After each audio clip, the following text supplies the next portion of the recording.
पाकिस्तान के प्रधानमंत्री शहबाज शरीफ का बयान। लेकिन ये वही है ना कि ये भीख भी मांगते हैं तो इस तरीके से नहीं कहते कि ऊपर वाले के नाम पर दे दो।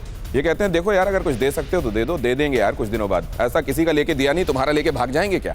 आगे देखिए प्रधानमंत्री शहबाज शरीफ का बयान। उचित शर्तें माने तो सीज फायर के लिए हम तैयार हैं, शहबाज कह रहे हैं। गेंद अफगानिस्तान के पाले में है, शहबाज ये भी कह रहे हैं।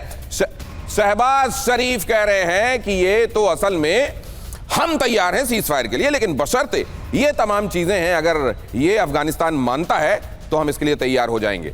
असल में तो स्थिति यह है कि अफगानिस्तान अगर इस समय ना भी माने किसी चीज को, तो पाकिस्तान यही चाहता है कि हम टू फ्रंट सिचुएशन में ना फंसें और हमारे लिए ये सिचुएशन विकराल ना होने पाए। अब जरा देखिए, जरा आपके सामने ये भी रख रहा हूं, अफगान पाकिस्तान ये जो झगड़ा है, दरअसल ये पूरा झगड़ा जैसा मैंने आपको बताया जहां से शुरुआत होती है वो डूरंड लाइन से होती है, और इसको लेकर अफगानिस्तान और पाकिस्तान के बीच में विवाद है। अफगानिस्तान डूरंड लाइन को मानता नहीं है, जबकि पाकिस्तान इसे मान्यता देता है। झगड़ा इसलिए भी क्योंकि अफगान और टीटीपी एक ही ट्रैक पर हैं। झगड़ा इसलिए भी क्योंकि पाकिस्तान पर तालिबान ने निर्भरता कम कर दी है।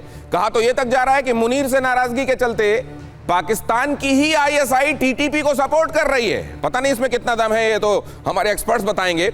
उधर बगराम जैसे मुद्दों पर अमेरिका लगातार अफगानिस्तान को उकसा रहा है, और इधर पाकिस्तान के दो दुश्मन बलोच और टीटीपी आपस में मिल गए हैं, और यह कहा जा रहा है कि अब सिनर्जी के साथ इन्होंने काम करना शुरू कर दिया। तो दो बातें हमको समझनी है यहां, क्या वाकई ऐसा है कि टीटीपी के बीच में और बलोच विद्रोहियों के बीच में अब सिनर्जी आ गई है और वो एक साथ मिलकर काम करने लगे हैं? अगर बहल साहब ऐसा है तो ये तो बहुत खतरनाक सिचुएशन है, क्योंकि बलूचिस्तान लिबरेशन आर्मी जो है वो ऑपरेट कहां से करती है? वो ऑपरेट भी अफगानिस्तान से करती है। उसके जो मेन लीडर्स हैं इस समय अफगानिस्तान के अंदर है। उसी तरीके से टीटीपी जब हमले करके हिट एंड रन करती है तो कहां जाती है? वापस अफगानिस्तान चली जाती है। अब दोनों के बीच में सिनर्जी हो गई है। आप देखिए 2546 के करीब पिछले साल मारे गए थे पाकिस्तानी सोल्जर्स, इस बार 2400 मारे गए हैं 30 सितंबर तक, यानी कि पिछले साल से भी ज्यादा इन दो जगहों, 96% इन दो जगहों से हैं जो सिनर्जी में आ चुके हैं अब।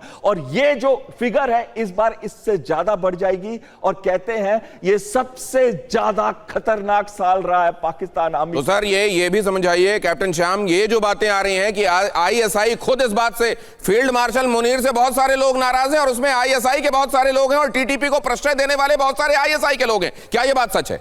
देखिए, जैसे आप देख रहे हैं टीटीपी के जो लीडर हैं, जब उन्होंने स्कूल पे अटैक हुआ था 2014 में, तो उनको लगा था कि ये जवीर की लड़ाई है, उन्हें पश्तून को एक साथ लाना है, तो उन्होंने पुलिस और मिलिट्री पे अटैक के लिए अपने जो लोग हैं टीटीपी के उनको सतर्क किया और उन्होंने कहा कि आप किसी को ना मारो। लेकिन पाकिस्तान की जो अटैक है ये सारी की सारी सिविलियंस को मार रही है, जो वो सर्वविदित करना चाह रहे हैं और कहते भी हैं। और मुनीर के अगेंस्ट में कई लोग खड़े हैं क्योंकि पाकिस्तान वीक है। बोले अब ये मत सोचो 71 जो कह रहे थे बहल साहब, 71% इनके जो हताहत हुए हैं वो इस एरिया में हो रहे हैं, टीटीपी के साथ हो रहे हैं, और बलूचिस्तान में कहो तो 40% करीब जा रहा है। तो सबसे ज्यादा खतरनाक समय से गुजर रहा है पाकिस्तान। तो सर अब देखिए किस तरीके से कतर के हाथ पैर दबाए जा रहे हैं कि देखो, महसूस ऐसा मत होने देना कि हमारी बहुत गरज थी, लेकिन असल में तो हम सीज फायर चाहते हैं। बस तुम ये कर लो कि तुम ये लगना चाहिए कि तुम्हारी पहल थी और इसकी वजह से हम मान गए, वैसे तो हम मानने वाले थे नहीं सीज फायर के लिए। पाकिस्तान अफगानिस्तान बातचीत कतर में हो सकती है। देखिए जरा अगली खबर, सीज फायर को आगे बढ़ाने पर यह बातचीत होगी। अफगान मीडिया टोलो न्यूज के हवाले से, सोर्सेस से यह खबर, अफगान प्रतिनिधिमंडल की अगुवाई रक्षा मंत्री करने वाले हैं।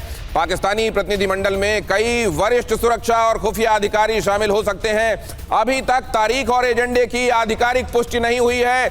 सीज फायर की अवधि आज, जैसा मैंने आपको बताया, समाप्त हो रही है। बहल साहब अब सवाल यह भी है कि अफगानिस्तान ये महसूस कर रहा है कि पहले इन्होंने कहा ओपन एंडेड रखेंगे, ये 48 घंटे का नहीं होगा, अभी जितना चला सकते हैं चलाएंगे, लेकिन जैसे ही ये सीज फायर की बात हो रही थी उसी समय उन्होंने हमले कर दिए स्पेन बोल्डक पर। इस बात से वो लोग बहुत हर्ट भी हैं।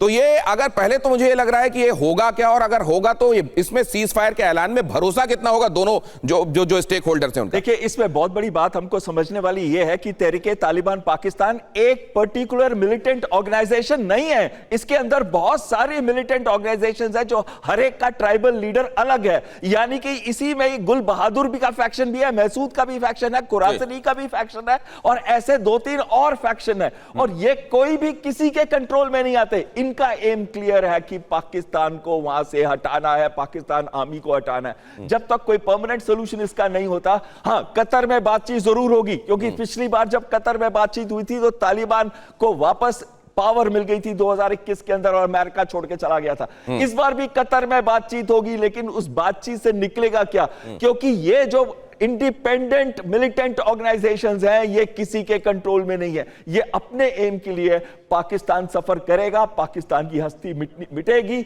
ये होने वाला है। और पाकिस्तान की एयर स्ट्राइक, अगली खबर यह कि कोबरा हेलीकॉप्टर से रिहायशी इलाके पर बमबारी। पाकिस्तान की सेना ने पश्तून लोगों पर बमबारी की। वजीरिस्तान में आम लोगों को निशाना बना रहा है पाकिस्तान। पाकिस्तान के हमले में कई सिविलियंस की मौत। ये अपने ही लोगों को निशाना बनाने के बाद ये कह देते हैं कि ये तो आतंकवादी हैं, टीटीपी के लोग हैं, और इससे उस पूरे इलाके में डिस्पेंसेशन के खिलाफ, आर्मी के खिलाफ लोगों की नाराजगी और ज्यादा बढ़ती जा रही है। इसीलिए आप देख रहे हैं, वो बलूचिस्तान हो, वो ये इलाका हो, या फिर अब टीएलपी के लोग भी, टीएलपी को भी तो सर बैन करने की बात की जा रही है, ये भी कुल मिलाकर पाकिस्तान में इतनी जगहों पर आग जल रही है कि सीज फायर कहां कहां पर होगा कैप्टन श्याम? ये देखिए, इसलिए मैं कह रहा था कि महसूद ने एक तरीका अपनाया है। उन्होंने अपने लोगों को कहा है कि तुम ये ध्यान रखो कि अपनी जरूरतें पूरी करो, हमें पश्तून उसको मिलाना है। तो वो अटैक्स जो कर रहे हैं अपनी जो पर्पस है उसके हिसाब से कर रहे हैं, और पाकिस्तान ऑल आउट जा रहा है। नहीं, सवाल यह है सर, पाकिस्तान इस समय किसी भी पठान को, किसी भी पश्तून को अपना मानता है या पराया मानता है? बिल्कुल अपना नहीं मानता, इसलिए तो ये प्रॉब्लम आ रही है। उनको ये लग गया है एक तरह से। एक तो अगर ऐसा है सर, ऐसा नहीं, अगर ऐसा है तो वो इलाके, अब वजीरिस्तान वाला वो इलाका जहां पर ये बम गिराया गया, इसके पहले भी बम गिरा चुके हैं ये, अब उन पठानों पर जब ये बम गिराते हैं तो उनको उनके लोग माना जाए या उनका दुश्मन माना जाए जिन पर ये बम गिराते हैं? दुश्मन माना जाए। इसीलिए तो महसूद को वहां पे जगह मिल रही है और वर्चस्व उनको मिल रहा है और ये सपोर्ट मिल रहा है। आज की जो तो सर इससे बड़ा सवाल ये है कि इतनी सारी आबादी, ये कहा जाता है कि कराची एक ऐसी जगह है जहां सबसे ज्यादा पश्तून आबादी रहती है, तो क्या पाकिस्तान का कोना कोना सुलग जाने वाला है अफगानिस्तान पाकिस्तान की जो डूरंड लाइन वाली टेंशन है उसकी वजह से कैप्टन श्याम? यस, बिल्कुल यही होने वाला है। अंडा खुद से फूट रहा है, बार बार मैं आपके साथ कहता रहा हूं। ये जो जमीर की लड़ाई है ना, जब सब सुलग जाएगी एक साथ, जब जुट जाएंगे तो ये मसला केवल अब उस जगह जिसको आप कह सकते हैं बॉर्डर है, चमन बॉर्डर, वहां तक वाला मामला नहीं रह गया। ये पूरे घर में आग लगेगी, क्योंकि पठान तो कई जगहों पर रहते